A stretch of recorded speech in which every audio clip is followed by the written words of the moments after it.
And APB, American Protection Bureau, voted #1 best on Long Island for all your security needs. Call 631-390-9050. That's 631-390-9050. APB. Talked about that, but like, what was your opinion of Wahoo as a wrestler? I mean, obviously we didn't grow up on the guy, right? So we didn't see him a lot. So it's a pretty difficult, conversation. You know what's weird, Mike, and I think that this is being 100% accurate. I don't recall you and I ever talking about Wahoo when we were kids. Is that accurate? That would be accurate. In fact, right. I think we would bet at a point, Jimmy, to be honest with you, that yeah, he was like the enemy, right? Because we were like Chief Jay Strongbow guys, right? And he was like, little do we know, at least this was my deal, is I always thought he was a cheap ripoff of Chief Jay Strongbow because, again, but now I know, but back then it was like, he's just copying Chief Jay Strongbow. Get your own, Well, as you remember, and let's be accurate, neither you nor I were fans of Chief Jay Strongbow. He just happened to be a WWF very popular product. Okay, mm-hmm. I don't always look at it as militaristic as you do, and I say that because I think it's accurate. Yeah, it is the enemy. I completely agree. Back in those days, that the NWA was the enemy, just like WCW was, and we beat them both. And good for us for doing that, but I've always been a bit of a nerd when it came to wrestling. You know that. Wahoo McDaniel, I always looked at as he's a badass, and I used to look at the pictures of him in the magazines and go, he's a hell of a lot more beefy than Chief Jay Strongbow. I mean, Chief Jay Strongbow's physique never impressed me, even when I was a kid. I was like you. I was impressed with Ken Patera. I was impressed with Brewski's build. I was impressed with Atlas. Hell, I was impressed with Backlund's build.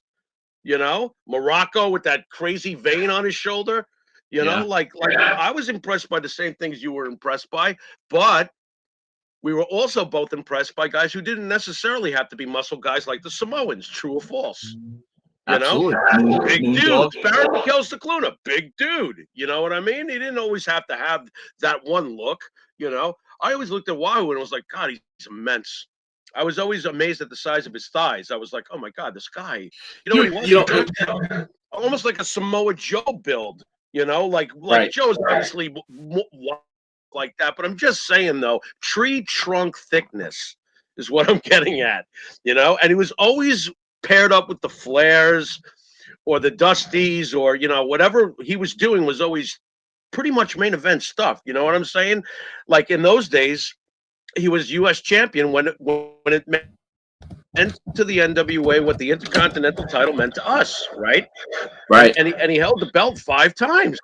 This is a major dude. So no, I never looked at him like, if anything, Chief Jay Strongbow is the true ripoff. He's the Italian guy who played in Indian and was built like a baked potato. At the end of the day, it's funny when I listen to some wrestling fans now, they're like, "Why can't you like both products?" Like we loved multiple products when we saw them on TV, but in the end, we had rooting interest in the WWE. Those were our guys. Absolutely, and we took it personally when the rankings would come out in PWI, and it was always Bob was always second fiddle, and we were laughing like, okay, this could sound arrogant, but you know what? We're New Yorkers, all right. There's nothing like the city. There's nothing like Madison Square Garden. There's a reason Wall Street is in New York. It's the business center of the world, and there's a reason why on 9/11 they picked Manhattan. New York is New York, and growing up in New York and watching, in Benny's case, Bruno sell out Madison Square Garden. That's Madison Square Garden, folks. You know what I'm saying? It's Madison Square Garden. You can name a lot of other major arenas, and some of them absolutely great prominence to them, and they're legendary. But this is Madison Square Garden we're talking about. So when those ratings would come out, we would be like, "What are you guys looking at? What are you measuring it up against? Your own purist values or the facts?" You know what I'm saying? And I know you know what I'm saying. It's funny you bring that up when Apter was on, and we love Apter. Great. He tried to deny the fact that they were squashing WWE talent. Apter was working with the NWA. We called him out on it, remember? And he's like, "Oh no, we didn't do that bullshit." They Of used to try to stomp Backlund all the. I remember one time he denied it. We brought it up. Remember when he had Backlund and I'm like number 7 or something like that? He had like non-champions ahead of him. It was silly at the time. Bob Backlund was such a great wrestler, and I found it ironic that the purists, that were leaning towards the other territories would not realize that Backlund's exactly what they hold dear: a pure wrestler with a pure amateur background of the highest championship level. And if you mess with him in real life, he would twist you into bookends. He was everything that was right about a professional wrestler. That's all there is to it. And for 5.5 years? To us, it felt like 50, right, Mike? But for 5.5 years, Bob Backlund was the champion of the eventual ultimate company in the history of this business, and sold out Madison Square Garden all the time. Stop with the Backlund wasn't drawing bullshit, Mike. Did you ever go to a match at the Garden that wasn't packed? I always if you remember what Sullivan said that they would pack Backlund shows, right, to make sure that they had sellouts. So they would put Andre on there. They'd do that. But listen, Backlund was big time. But a lot of times, I think you would agree on Patterson or Morocco snooker cage match. I mean, that we can't deny, right? No. But it's like. No. Let me ask you something. What is your most memorable match that Bob Backlund had? And let me ask you this. I'll even go a little further, because we were screwing around while Bruce was trying to get everything going, right? I was quizzing Jimmy on Star Trek. And by the way, anyone out there, I'm telling you right now, Jimmy was 4 for 4. I gave up. I was on the internet cheating, and I was giving Jimmy titles, and he got 4 for 4. So I'll start with this one. Yeah. Give me 10 of Backlund's opponents in Madison Square Garden. Obviously, we didn't get to see a lot of those stuff. But give me 10. Give me 10 of Backlund's opponents. Let's see if you remember his matches. I mean, some are pretty easy. Well, 10 should be pretty easy for you.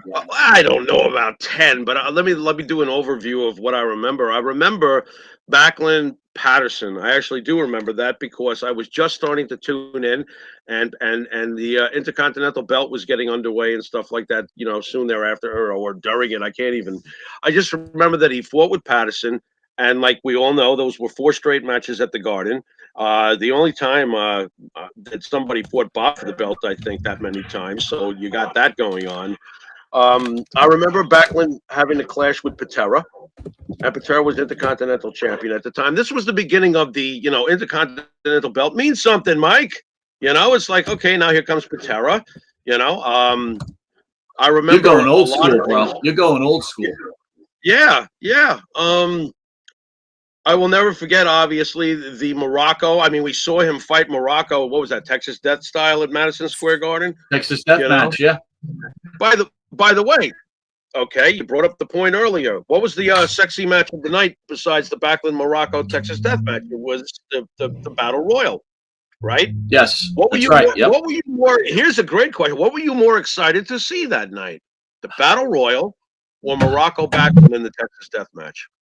That's a tricky question. I think both, because if you remember, most of the rest of the card was shits, right? It was like really bad matches, like Mario Mancini against the Stalker. You know what I mean? That type of match. Right, the usual. I'm not saying that was the match, but you know what I mean. Right. It was like all the guys in the Battle Royal was like, Jose Luis Rivera against Johnny Rods type of thing. You know what I mean? Right. Not that Johnny isn't awesome, but you get where I'm coming from. Right. Good question though. Morocco. I think Morocco Backlund, even though I love that Battle Royal, was so good, man. That was so good. It was. Battle Royal. It had the great ending of Fuji and Saito being the last two and bowing to each other and splitting the money, and the Garden was so pissed. It was fantastic. It was great. Phil brought up Backlund against Ventura, and I said, Phil, the Garden match I remember because Adonis lost in 2 matches, right? The second match Adonis lost. The next matches was the East-West connection. It was Ventura in a Sunday matinee, and I couldn't go, and I was a huge Ventura guy. But Backlund finished him in like 4 minutes or 5 minutes. It It was very underwhelming. What an underwhelming. You know what though, Mike? It's coming out now over all these years, and I guess it must be so. Jesse couldn't work for shit. Yeah. You know, he couldn't work for Yeah. shit. And Right Backlund's making short You're work, hitting right on the head. yeah, and if Backlund's making short work of you, I mean, Bob could go with a paper bag for an hour. So, like, you know, it says a lot about Jesse. Michael, I don't remember the exact circumstances, but I remember when all the kids jumped in the ring with Bob. You remember that? Mm-hmm. Yes. The whole, you know, he had the belt up in the air and stuff, and all the kids were dancing around him and stuff like that. What else do I remember about Bob Backlund? I remember Bob Backlund beating Sergeant Slaughter at the Comac Arena because I was there. That was fantastic.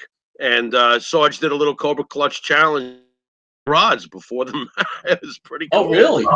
Yeah, it was pretty. Johnny almost got out of it, man. He had the arm going up and everything. He's grinding. He's trying. And by the way, Johnny Rods had some big ass arms. Didn't he? A big dude, man. Big dude. He had some big ass arms. That's why in those days, if you had a Johnny Rods towards the bottom of the card, you're not getting a scrub, for God's sakes. You're getting Johnny Rods. I'm going to give you one of my favorite matches. Was Yeah. Backlund against Playboy Buddy Rose. Great. Until I watched it on the network and I said, Great. Great match. Buddy Rose could go. Backlund could go. Dude, that was also great matches. They were. All right, here's the trivia. Here's the trivia. Match What? one at the Garden. Who won? Adonis or Backlund, and how did they win in match one? Did Adonis win by disqualification? Because You got it, Backlund man. like Damn. Yeah. All right. Yeah. All right. Here's the $1 million question. I What don't know, was bro. the second match? What was that? Was that a special match? Did they have a Yes, special it kind was. of? They did. They did. Wow. Oh God, what was the stipulation, bro? Do you remember? I know you know the answer because you're probably looking at it, but do you remember? Well, no, I'm not. I'm not looking at it, and I'm going to risk it because I'm 99.9% sure. I'm going to ask someone in the chat to confirm this. I believe it was a lumberjack match. You know what? Someone can confirm that. I think I'm right. And Joe LeDuc rolls him back in.